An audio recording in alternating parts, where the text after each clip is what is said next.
Imagine a world long before GPS, long before maps were accurate, long before continents understood each other. Picture yourself as a Greek explorer, standing on the edge of a vast, unknown land. A land your people only whispered about.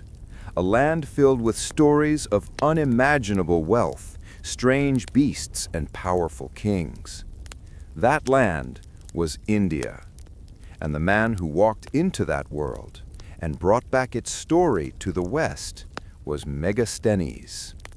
This is the tale of the first Greek to document the civilization of ancient India more than 2,300 years ago, at a time when the Western world could barely imagine what lay beyond the Indus River. After the whirlwind conquests of Alexander the Great, the Greek world suddenly discovered something astonishing. Asia didn't end at Persia. There were more kingdoms, more cultures, more vast and powerful societies stretching even farther east. Alexander, on his march, reached the borders of India, but never fully understood what lay deeper inside. After he died, Greek kings wanted to maintain diplomatic ties with the Mauryan Empire that had risen in the east. So they sent one man, not a warrior, not a conqueror, but a thinker, a diplomat, and above all, a storyteller, Megasthenes. His mission? To live among the Indians, observe their customs, meet their rulers, and understand the structure of this enormous and unfamiliar civilization. When Megasthenes crossed into India through the Indus Valley, he entered a world unlike anything Greece had ever described. He saw bamboo bridges that swayed with the wind, farmers cultivating giant floodplains fed by monsoon rains, markets overflowing with spices that released scents he'd never encountered, and streets filled with a swirling mix of sounds, traders shouting, musicians playing, elephants marching, and carts rolling over dusty roads. To someone raised in the Mediterranean, this must have felt like stepping into another planet. Megasthenes wrote that Indian cities were full of activity and life, more crowded and more organized than many Greek communities he'd seen back home. But nothing prepared him for what awaited at the heart of the Mauryan Empire.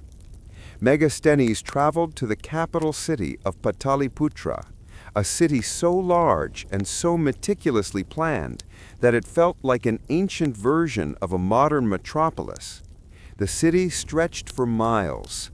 Its perimeter was protected by a deep moat, wooden walls, hundreds of watchtowers, and well-guarded entry points.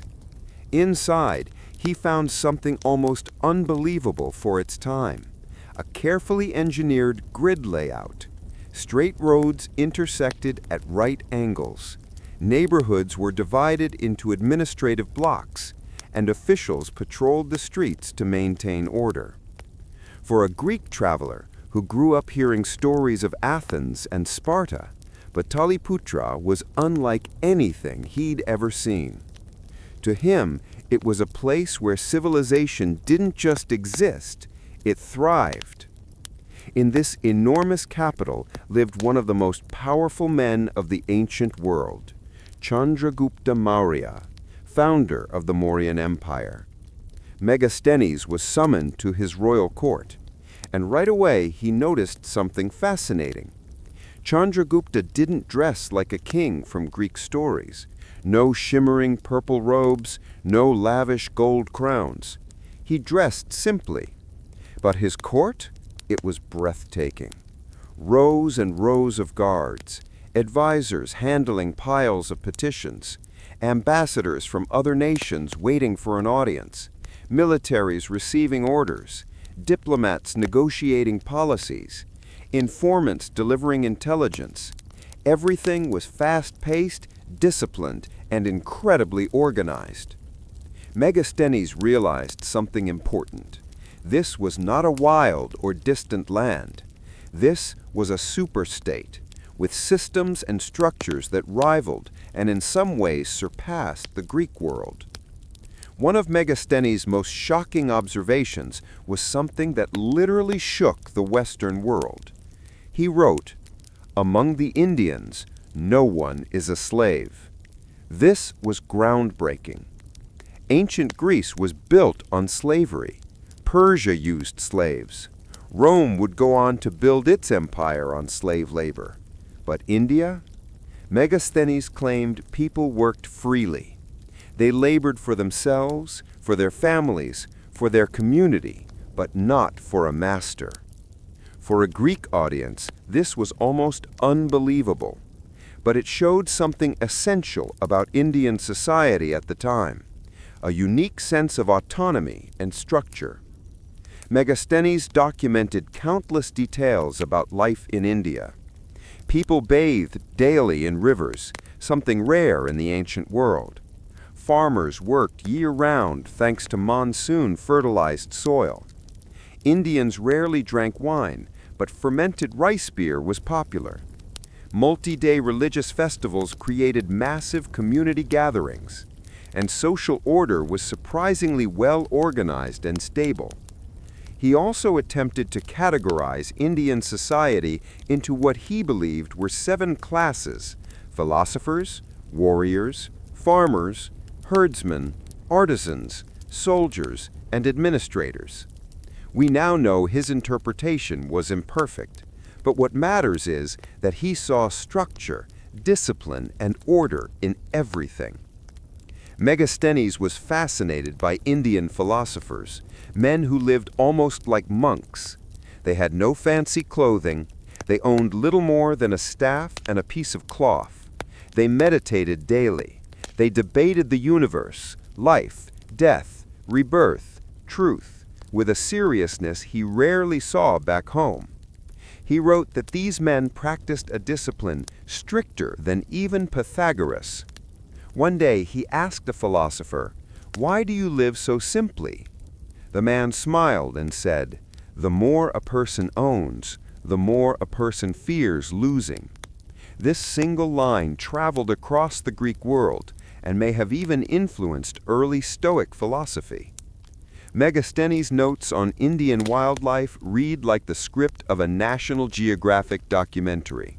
He described tigers larger than any lion in Greece, enormous snakes capable of swallowing goats, crocodiles in wide rivers, monkeys that seemed almost human in intelligence, and exotic birds of impossible colors. But the most awe-inspiring creatures were war elephants, armored giants, massive, unstoppable beasts trained for the battlefield. Some carried towers on their backs filled with archers. Others were used to break enemy lines. Megasthenes wrote that Chandragupta had thousands of them. Whether the number is exact or exaggerated doesn't matter. The point is clear.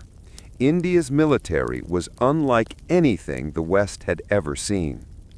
Megasthenes claimed India was one of the richest regions on Earth. He described gold found in river sands, diamond mines in the east, cotton textiles so soft Greeks called it tree wool, endless varieties of spices, pepper, cinnamon, cardamom, ivory carvings, and precious woods used in architecture.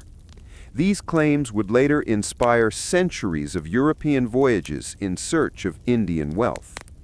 As Megasthenes spent more time in India, he realized something profound. The Greek world, the world he thought was the center of human achievement, was only a small part of a much larger human story. India's civilization was ancient, sophisticated, wealthy, and astonishingly organized. For a Greek audience used to their own proud history, Megasthenes' descriptions shattered old assumptions. Before returning home, Megasthenes recorded everything he saw into a book called Indika. The original manuscript is lost, but historians preserved fragments quoted by later writers. From these fragments, we know that Megasthenes gave the West its first detailed picture of India.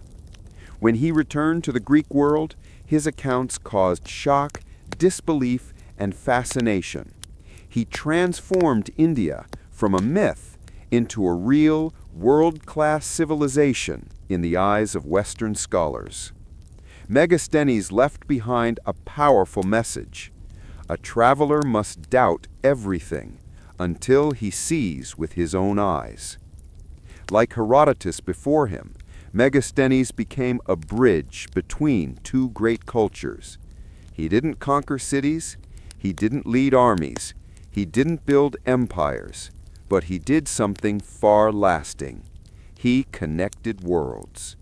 He showed the West a civilization that was richer, older, and more complex than they had ever imagined. And for that, history remembers him as the man who brought ancient India into the pages of Western knowledge.